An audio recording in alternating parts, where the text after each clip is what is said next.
지금 우리가 배열에 대해서 같이 한번 다뤄보고 있는데요. 하나의 변수 상자 안에 여러 개의 데이터를 칸을 만들어서 자 거기에 번호를 붙여놓고요. 0부터 0, 1, 2, 3, 4 이렇게 번호를 인덱스라고 해서 붙여놓고 그 원소라고 해서 그 각각의 칸에다가 값을 집어넣는 그런 방법이 되겠죠.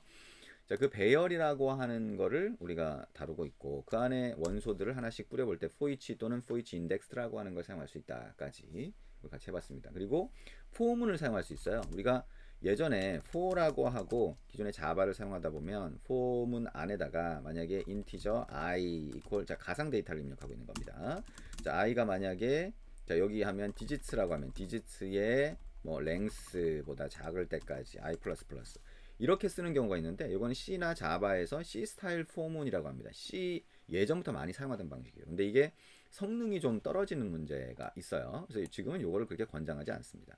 이렇게 쓰는 경우 또는 이렇게 쓰는 게 좀 더 편리한 경우가 있기는 있어요. 그래서 쓰는 것 자체를 막진 않지만 이것보다는 자 for라고 하는 거 자, 어떤 언어에서는 저거 자체를 아예 막아버리는 경우도 있죠. 근데 for문이라고 하는 게 for 다음에 소괄호 그 다음에 중괄호 오는 건 같고요. 소괄호 안에다가 자, digits라고 하는 저 배열이 있으면 그 안에 in이라고 앞에 붙이죠. 그 배열 안에 들어가 있는 것들을 하나씩 꺼내오겠다. 그 ELEM이라고 하면 ELEM이라고 하는 여기다가 하나씩 넣어주면서 자, 중괄호 안에 거를 실행을 하게 됩니다. 그러면 그때 똑같이 여기 있는 것처럼 아웃풋 1점 append라고 해서 넣어줄 수가 있겠죠.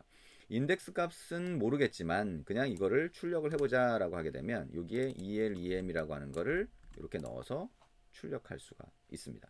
샵도 이렇게 빼줘야 되겠죠. 자 그러면 이 디지트 안에 있는 각각의 값을 하나씩 갖고 와서 중괄호 안에 있는 이거를 출력을 한다라고 생각을 하시면 될 것 같습니다. 이해가 되나요? 네. 만약에 인덱스 값도 알고 싶다라고 하면 바깥에다가 변수를 하나 선언한 다음에 그 값을 하나씩 증가시키는 방법이 있겠죠. 그러니까 여기에 만약에 자 var이라고 해서요. 자 myindex 아니면 elem index라고 만들어 보자. 0이라고 먼저 만들어 보겠습니다. 그리고 이게 한 번씩 반복이 될 테니까 그때마다 이 값을 한번 하나씩 증가시키면 되겠죠. 즉 elem index라고 하는 거는 플러스 이퀄 1 이렇게 붙일 수가 있을 겁니다. 이거를 하나 증가시키는 그런 방법이 되겠죠. 그리고 여기 안에는 아까처럼 똑같이 인덱스도 같이 여기다 넣어주고요. 실제 값은 이렇게 되고 인덱스 값은 ELEM 인덱스가 될 겁니다. 자, 이렇게 하면 위에서 이걸 쓴 것과 같은 형태가 되는데 코드가 더 많아졌죠. 그러니까 이 for each index라고 하는 게 또는 for each라고 하는 게 얼마나 편리한 방법인가라고 하는 거는 이해가 될 겁니다. 좀 더 간결하니까요. 편리하다기보다는 코드가 좀 더 간결해지니까 저런 방법들을 더 권장을 하겠죠. 자, 이런 방법 말고 우리가 이터레이터라고 하는 걸 사용하는 방법이 있습니다. 예를 들면 자, var iter라고 하는 변수 상자를 만들고 자, 여기에 digits라고 하는 거에 보면 iterator라고 하는 함수가 있어요. 그러면 iterator라고 하는 게 하나 자, 반환이 되는데 이거는 while문하고 같이 보통 사용이 됩니다. while문에 소괄호 그다음에 중괄호 하면 이 소괄호 안에 있는 조건이 맞을 때까지 중괄호가 계속 반복이 되죠. 그래서 이 소괄호 안에 들어가는 조건을 자, 이터레이터에 보면 has next가 있어요. 그러면 원소가 그 다음에 계속 있을 때까지 원소를 처음부터 하나씩 하나씩 검사를 하는 거죠. 근데 has next 해서 있으면 중괄호 실행, 없으면 중괄호가 끝나게 됩니다. while문이 끝나게 되는 거죠. 그래서 iter. has next인 조건을 걸어두고 그 다음에 iter. next 하면 하나씩 하나씩 그 다음 원소를 꺼내게 됩니다. 이거를 넣으면 되겠죠. var, elem. 그러면 여기서 요 ELM하고 결국 같은 형태가 되는 거죠. 여기까지. 그리고 그거를 출력해 볼 수가 있겠다. 자 그러면 이것도 마찬가지죠. 인덱스 정보까지 같이 넣고 싶다라고 하면 ELEM이라고 하는 거를 0으로 만들어 준 다음에 또는 변수를 선언한 다음에 요 하나씩 넣으면서 ELEM을 증가시키는 이런 방법들이 있습니다. 이 코드나 마찬가지인데 이건 더 많아졌죠. 코드 양이.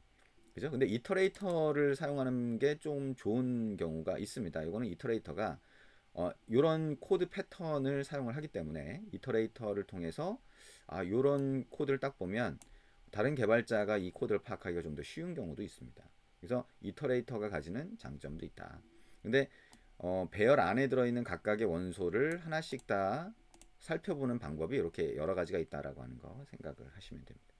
이것도 잘 알아두시는 게 좋겠죠. 우리가 배열이라든가 또는 리스트를 사용하는 경우가 상당히 많이 있고요. 그래서 이 배열이나 리스트를 다루는 방법을 익숙하게 만들어주면 좋을 것 같습니다.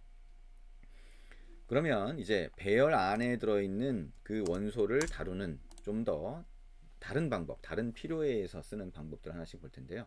우리가 배열이나 리스트를 다루는 모든 방법을 지금 다룰 수는 없겠죠. 그러니까 다양한 어떤 그 함수들이 쭉 들어가 있는데 어떤 기능을 다루기 위해서 그거는 여러분이 나중에 필요할 때 찾아서 쓰면 되고요. 가장 기초적인 내용들에 대해서만 조금 하고 있습니다. 그래서 실제 우리가 셋째 마당에서 뭔가를 다룰 때 자, 이런 정도는 좀 알고 있는 게 좋을 것 같습니다라고 하는 의미가 되겠죠. 자, 그 배열안의 원소를 만약에 소팅하고 싶다, 즉 정렬하고 싶다라고 할 경우에는 어떻게 하냐? 보통 정렬이라고 하는 게 순서대로 이렇게 순서를 매기는 거죠. 만약에 숫자가 오름차순 정렬, 내림차순 정렬 하게 되면 그 안에 들어있는 원소들, 배열 안에 들어있는 원소들을 만약에 2, 1, 3이라고 했을 때 1, 2, 3으로 다시 원소의 위치를 바꿔주는 겁니다. 그걸 이제 정렬이라고 할 수 있는데 이 정렬을 좀 쉽게 할 수 있게 만들어져 있어요. 그래서 디지츠라고 하는 게 있을 때, 자 디지츠에 자 소트라고 하는 것도 있죠. 그 다음에 소티드 어레이라고 하는 걸 가서 보면 그러면 정렬을 할 수 있게 해놨어요. 그래서 왼쪽에다가 자 var 자 sorted array라고 하면 정렬된 값이 들어가 있는 배열이 왼쪽으로 반환되게 됩니다. 자 sorted array라고 하는 거 가끔씩 사용할 수 있다라고 하는 거 생각하면 되고요. 자 이게 오름차순으로 정렬이 된다라고 하면 자 디지츠의 자 sorted 자 여기 보면 sorted array descending이라고 있죠. 자, 오름차순이냐 내림차순이냐 이런 것들을 이렇게 자 메소드 이름으로 함수 이름으로 구분을 할 수 있게 되어 있습니다. 그래서 자 sorted array 2 이렇게 해서 만들 수가 있겠죠. 이 두 가지를 가지고 한번 테스트를 해보시면 됩니다. 그 안에 무작위로 어떤 값을 몇 개를 집어넣은 다음에 이 소팅했을 때 소팅이 잘 되는지를 한번 보시면 되겠죠. 자, 그리고 우리가 그 배열을 다룰 때 가장 주의해서 봐야 되는 또는 관심을 가지고 봐야 되는 함수 중에 하나가 필터라고 하는 게 있어요. 필터. 자, 디지츠라고 하는 게 있고요. 거기에 필터라고 하는 거를 적용할 수 있는데 이 뒤에 자, 람다식이 오네요. 자, 필터라고 하는 거 뒤에 람다식이 오고요. 여기에 ELEM 그 다음에 람다식에 화살표를 집어넣고 자, 그 다음에 ELEM이 1보다 크면 이렇게 조건을 한번 넣을 수가 있어요. 그러면 이 필터라고 하는 거는 자, 각각의 원소를 하나씩 살펴보면서 여기서 그 원소를 어떻게 할지를 결정을 합니다. 그래서 ELEM이 1보다 큰 경우에만 자, 필터링해서 그 값을 던져주는 게 되겠죠. 그죠? 값을 던져주는 거예요. 그래서 자, 그거에 대해서 자, for each 각각에 대해서 어떻게 하자라고 하는 거를 그냥 바로 여기서 결정을 할 수가 있습니다. for each에 다시 중괄호 엔터 이렇게 할 수가 있겠죠. 그래서 그 각각의 엘리먼트가 it로 이렇게 바뀐 겁니다. 이건 우리가 입력하는 게 아니죠. 그래서 for each의 엘리먼트를 이렇게 파라미터로 받게 되는데 그게 하나밖에 없으니까 파라미터 하나밖에 없으니까 it로 이렇게 해서 람다식에서 받을 수가 있습니다. 자, 그리고 이 람다식에서 받은 걸 가지고 자, 아웃풋으로 출력할 수가 있겠죠. 자, output 1점 append라고 하고요. 자, 각각의 원소를 출력을 해보도록 하겠습니다. 자, 원소라는 글자 한번 붙여볼까요? 그리고 땡땡이라고 하고요. 자, 여기다가 달러 표시하고 it 이렇게 한번 해보면 될 것 같습니다.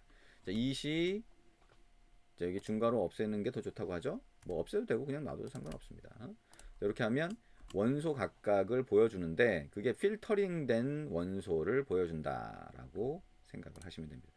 자, 이게 이걸 해석해야 되니까 머릿속으로 뭔가 생각을 해야 되긴 하는데 코드가 더 간결하니까 요즘에 현대적인 그런 프로그래밍 언어들에서는 간결한 걸 더 선호한다 그랬죠. 간결한 걸 더 권장하다 보니까 이렇게 필터라고 하는 메서드를 사용하는 경우가 자주 있다라고 보시면 될 것 같습니다.